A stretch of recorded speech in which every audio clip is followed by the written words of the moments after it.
إلى الجهات المعنية والمسؤولة، لأن هذا هو الهدف دائما من اللقاءات العلمية الجادة، هو خلق منتوج اللي ممكن أننا نفيدوا به بلدنا. ماشي نجيو نديروا ندوة علمية من أجل أننا نناقش بيننا فقط والاستهلاك الإعلامي، بالعكس بغينا هنا نخرجوا بخلاصات التوصيات اللي ممكن أنها تفيد هذا البلد من خلال تطوير ترسالته القانونية، تطوير أنظمة هذا القطاع الأساسية. وإن شاء الله مرحبا بالجميع، وكنشكر مرة أخرى الإخوان في الصحافة على مستوى جهة سوسماسة. نحن اليوم عقدنا لقاء صحفي سلطنا فيه الضوء على يعني المؤتمر الوطني الاول اللي غتعقدوا النقابه الوطنيه المستقله ان شاء الله يعني يوم 9 نوفمبر، وكذلك على اليوم الدراسي الدولي اللي غادي يتنظم يوم 8 نوفمبر بمقر الغرفه الفلاحيه بجهه سوسماسة. اولا احنا نقدموا يعني الشكر الجزيل لاخواننا يعني الممثلين ديال الغرفه الفلاحيه على مساعدتهم لنا واتاحتهم لنا فرصه يعني تنظيم هذا اللقاء الدولي في قاعه العروض ديال المرحوم الحاج علي قيوح، اللي يعني الاسم ديالو كيحمل اكثر من دلاله. اللقاء الدولي جامعين فيه 3 ديال القارات، اوروبا وامريكا والقاره الافريقيه، واللي من خلاله غنسلطوا الضوء على التجارب المقارنه فيما يخص التشريع الاجتماعي، وخصوصا ما يخص الجهاز الرقابي الخاص بتفتيش الشغل، علما ان المغرب مقبل على يعني رهانات كبرى واوراش كبرى، وبالتالي مفروض عليه انه يقوم بتعديل التشريع الاجتماعي ديالو، خصوصا مدونة الشغل، وكذلك تعديل الكتاب الخامس المتعلق بالرقابة ديال هيئة تفتيش الشغل. بالإضافة إلى أن مفتش الشغل من خلال هذا اللقاء هذا غادي نصنتوا لتجارب الدول المقارنة فيما يخص يعني طبيعة تعامل هذه الدول الأجنبية مع هيئة تفتيش الشغل وتمكينها وتحصينها من خلال أنظمة أساسية جد متقدمة. لهذا بغينا نلفتوا رأي الأنظار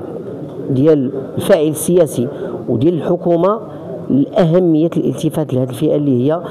هيئة تفتيش الشغل، على اعتبار أنها ركيزة من ركائز الدولة الاجتماعية، وكلنا عشنا مرحلة كوفيد 19 وعرفنا بأنه هذا مفتش الشغل قدم يعني تضحيات جسام وغامر بحياته وبروحه من أجل استمرار العلاقات المهنية، وفي نفس الوقت الحفاظ على صحة وسلامة الأجير داخل أماكن العمل.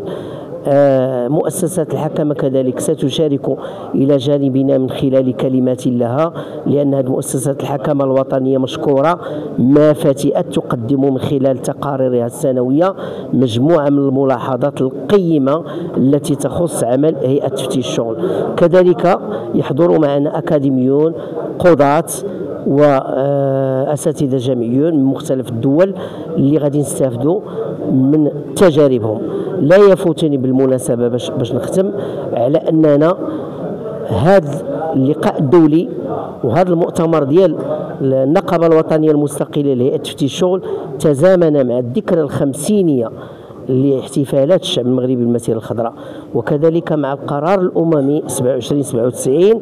اللي أنصف المملكة المغربية من خلال اعتبار الحكم الذاتي كمقترح مغربي هو الوحيد الأساسي في عملية التفاوض مع الطرف الآخر، وكذلك تثمين الخطاب الملكي السامي اللي من خلاله صاحب الجلالة يدعو أبناءه وأخوته في الطرف الآخر المتواجدين في المنطقة الأخرى بالالتحاق بوطنهم واستفادتهم مع إخوانهم كمغاربة مجموعين من خيرات البلاد من خلال تنميتها. وسينعكس هذا حتما على أشغال اجتماعية يوم غد من خلال يعني الصبغة الاحتفالية التي سنوض فيها كنقابة وطنية مستقلة على هذه الدول الدولية من خلال بعض العروض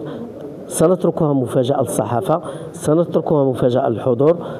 إن شاء الله سيكون لنا لقاء يوم غدا 8 نوفمبر. نتمنى من الفاعل السياسي أن يلتقط الإشارات، أن يأخذ بالتوصيات التي ستخرج بها هذه الندوة، لأن فيها الخير العميم لبلادنا، لمؤسساتنا الإنتاجية، للشركاء الاجتماعيين والاقتصاديين. وهو أنه كيف يعقل إنما كنطالبوش غير بالفلوس. قد يقول قائل حنا يعني خبزيين. يعني أنا اليوم غادي نتكلم على واحد، نسلط الضوء على واحد الجانب العلمي اللي مثلا يعني النقابه انها يعني ما كتقومش بهذه الايام يعني العلميه وخاصه الدوليه، انها يعني في واحد الطرف فكري او واحد الطرف يعني اكاديمي، ولكن حنا بغينا اننا من خلال هذه الندوه العلميه اننا جبنا واحد التجارب ديال واحد الدول، لانها دول افريقيه ودول يعني من يعني اوروبيه ودول من امريكا اللاتينيه، انها يعني واحد التجارب ان هذه الدول مشات بعيد فيما يعرف باستقلاليه جهه تفتيش الشغل. يعني حنا اليوم كنطالبوا من خلال واحد التجربه ديالنا يعني في الممارسه اننا شفنا بان هاد جهه تفتيش الشغل ما يمكن له انه يبني واحد البلاء حسن، ما يمكن له انه يكون عنده واحد العطاء الا لكان مستقل بما في الكلمه من معنى. هذه التجاذبات السياسيه اليوم جاتنا واحد الحكومه ليبراليه اننا خصنا اليوم نخاطبوا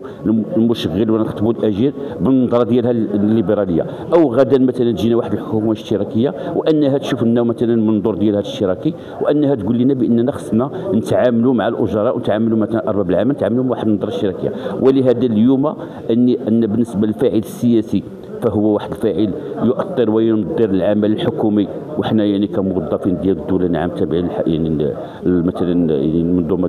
منظومه العمل الحكومه يعني كي كتنظر لها في البرنامج ديالها، ولكن خصها تكون عندنا واحد الاستقلاليه، اولا استقلاليه علميه، استقلاليه مثلا يعني قانونيه، استقلاليه مهنيه، واستقلاليه ماديه. لان بالنسبه لهذا المفتش يعني اول من المركبات ديالو الثلاث، يعني مفتش الشغل او مفتش نقولوا مثلا او طبيب مفتش الشغل او مهندس مكلف بالصحه والسلامه، يعني داخل هذه المنظومه انه يحس براسو بانه عنده واحد الذاتيه، انه هو اللي مثلا عنده واحد القوانين، ماشي كيجيب القانون راسو باش يطبقه، ولكن انه في خدمه القانون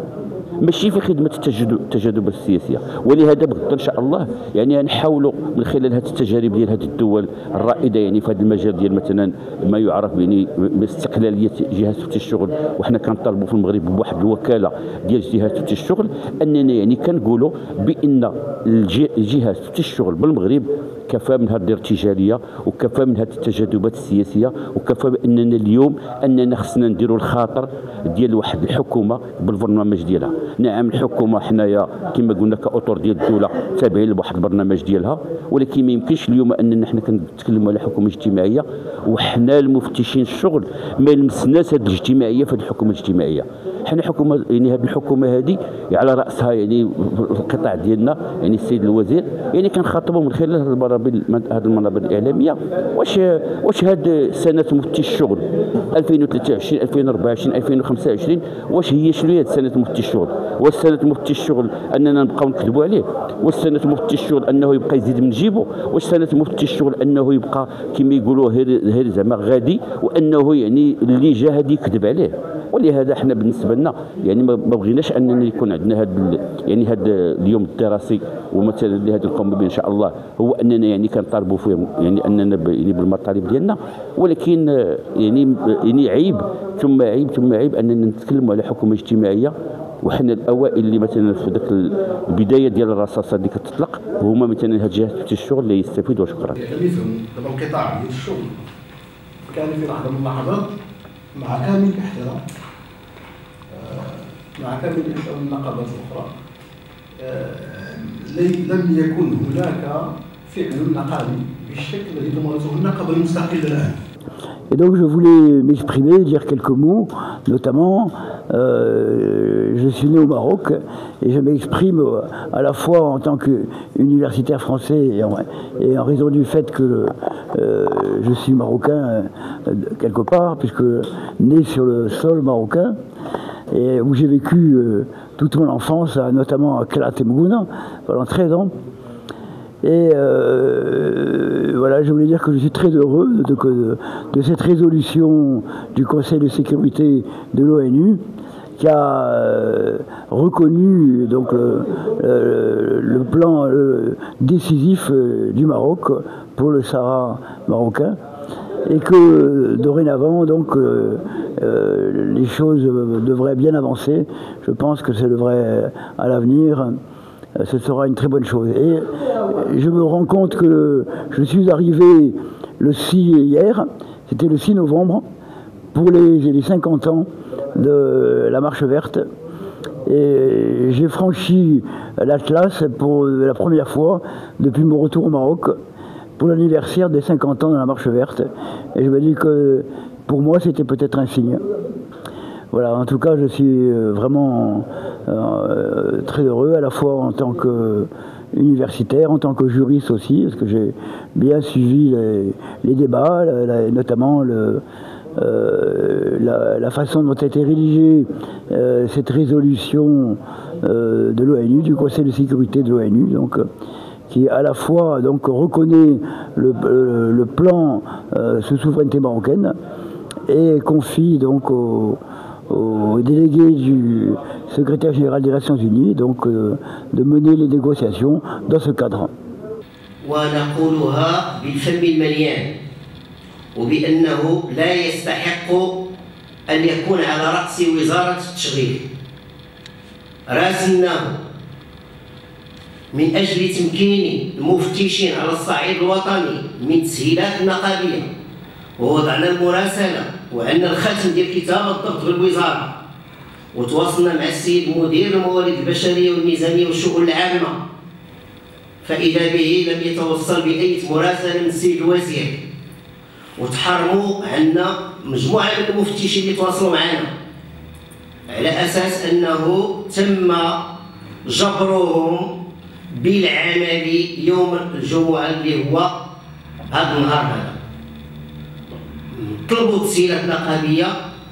طلبوا رخص لم تمنح لهم، وهذا الشيء حنا كنعرفوه بأنه مدفوع من طرف السيد وزير الشغل السي السكوري. وآن الأوان باش يتحمل مسؤوليته، حنا غادي نمشيو معاه بعيد في هذه المسألة هذه، على اعتبار أنه العمل النقابي مصون بالاتفاقية الدولية، كان عليه أنه يعطي مراسلة لمديرية الموارد البشرية ويمكنوا منها المدراء الإقليميين والجهويين باش منخرطين ومن غير المنخرطين حتى المفتشين اللي بغاو يستافدوا على الأقل من اللقاء العلمي الدولي ما يتحرموش من هذه الفرصة، لأنها كتجي مرة في العام. يوم واحد ديال الغياب رخصة راه ما فيها حتى شي حاجة، لن تؤثر على سير المرفق. بالتالي فإننا نحمله المسؤولية كاملة على هذه المسألة هذه، ونتمنى أن يعيد حساباته. وحنا كنقابة وطنية مستقلة نشجب ونستنكر لهذا السلوك الرجعي اللي حنا بدورنا كمفتشي الشغل نحاول من خلال زياراتنا واستشاراتنا باش نوعيو المشغلين أهمية الشراكة